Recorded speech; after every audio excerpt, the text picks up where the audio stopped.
Hello, do you guys remember when we were kids or teenagers and we had those commercials? That was the Smoking Kills campaign. And those talked about the black lungs or talked about the toothless teeth or gumless teeth or the money you lost and friends and family being disappointed in you smoking cigarettes. These are what those commercials or ads looked like. I remember them. I'm sure you guys all remember them too. Now, what if I told you those commercials and ads are still airing, except instead of smoking kills, it's vaping? These are what these ads look like now. And as you can see, companies are advertising the vapes as cigarettes. They portray them with cigarettes because both have a similar act of addiction and possible death. You can see that they're in the carton over there, and the black toxic because the chemicals that are in e-cigs and how they can affect you and your health. So I want to ask, when did we stop listening to the commercials? When we were kids and teenagers, we always listened to those commercials because we never wanted to even think about touching a cigarette. But here we are now, and these commercials are still out with vaping, yet we're still vaping and we're not taking this health crisis seriously enough. So what will happen if we don't listen to these commercials? Well, I'm going to start us off first with the statistics of the whole e-cigarette health crisis in general. These are the numbers per BBC News. In 2018, it has been recorded that 41 million people use e-cigarettes or vape, and by 2021, it's projected to be 55 million people worldwide. And as you can see, that graph right there per BBC News only has it going up. There's no plans for it going down unless we take an action.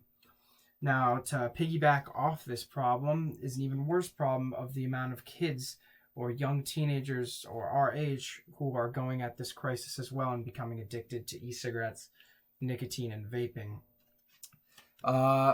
Per USA Today is the info that the federal government have moved their tobacco buying age from 18 to 21. Now, my whole life, it has been 18 to buy cigarettes, has been 18 to buy tobacco products. And then at the snap of a finger, it becomes 21.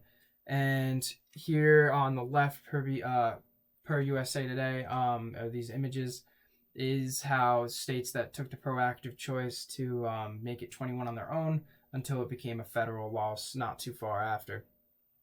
Now, what this law restriction should really tell us is that if the government is so willing to make a big move like this and prohibit and make the age from 18 to 21 so easily, make this law so fast, it should tell us that the government is taking this health crisis seriously, and it's time we start taking it seriously as well.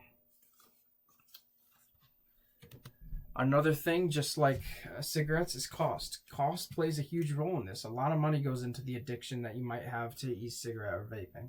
Obviously, cigarettes still skyrocket how much money they cost to keep that addiction fueled. $2,500, $2,750.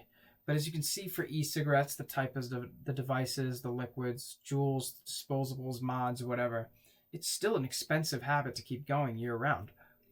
$1,500, it could range from max of $1,500 to a low of $500. That's still money that can be used for future investments in your own life or to spend on someone else or gifts that you'd want to buy.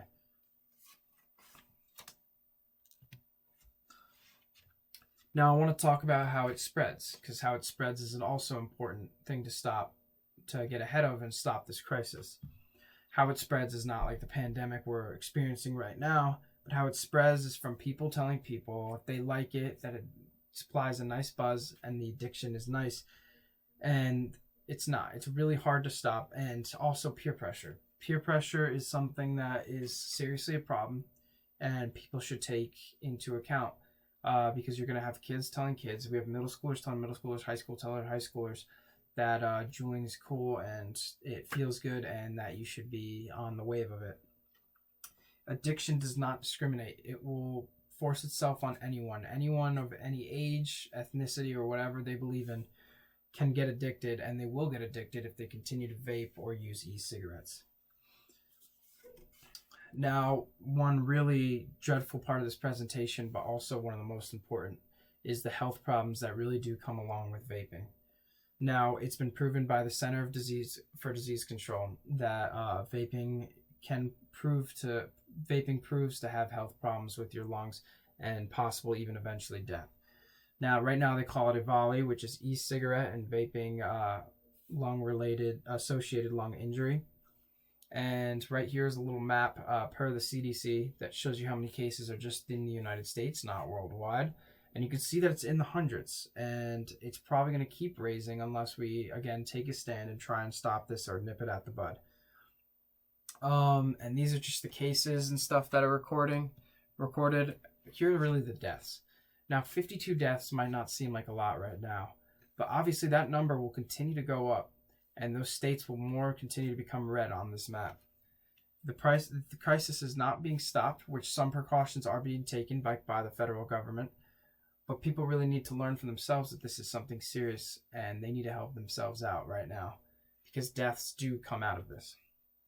But if you think it's too late for yourself or a friend or a family member, if they won't listen, I can promise you that it's not. And not to be corny, but it really is never too late.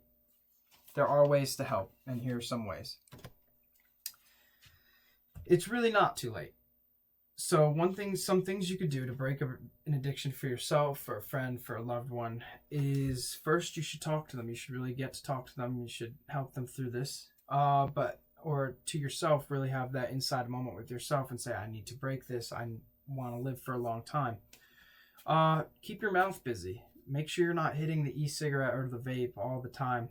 Keep your mouth busy. Try hard candy, try gum, hopefully healthy food that you can eat here and there instead of putting a vape in your mouth. If you need a nicotine fix to really try and break you off this habit, you can try a patch to put on your arm. You can try gum to put in your mouth. Or you could even have Zen pouches, which I know a lot of people use. And what these are little pouches with nicotine in them, 6 or 3 milligrams, depending on your liking. And you get your nicotine buzz in your mouth. However, there's no tobacco in it, and it does not cause any mouth cancer or any gum disease, tooth loss. It doesn't associate with any of that, but still gets you that nicotine fix you might want. Lastly, there's exercise. Exercise obviously might not be able to be done at any point in time, but exercise really can help as well with your addiction. Also, for parents or friends, you can be sure to talk to them and make sure if you think anything personal that you can say to them to help, you should do that and not think twice about it.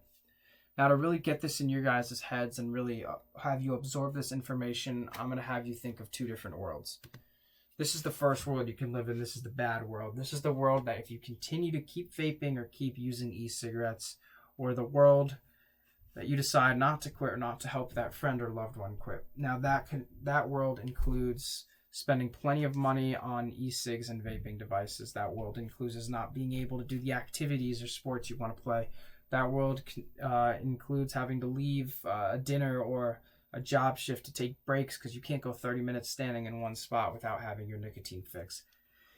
And worst of all, it can cause hospitalization, lung problems, and death like we see with the young man on the top left corner there. That's not a world you want to live in. That's not a world I want to live in. So let me show you the good world. Here you have the good world. The good world has family being proud. It has money that can be saved for better things, for future investments to make your life better. It has you being able to do the healthy lifestyle or activities you want to do by spending time with people or playing the sports you want to play. It has you living a long and healthy life with a loved one instead of dying 20 to 30 years earlier. So it's time for you to decide, what world do you really want to live in? And that's why I ask you to really take action on this. What world do you want to live in? If you want to live in the good world, you need to start doing some stuff. You need to start getting to work. And the ways you can do that, throw out anything you have, throw out anything that causes any temptation for you, or really surround yourself with people who will help you get rid of that temptation you might have. Buy the supplement products I had on the previous slide. They will help you get that nicotine fix without putting anything in your lungs and eventually break you off of it.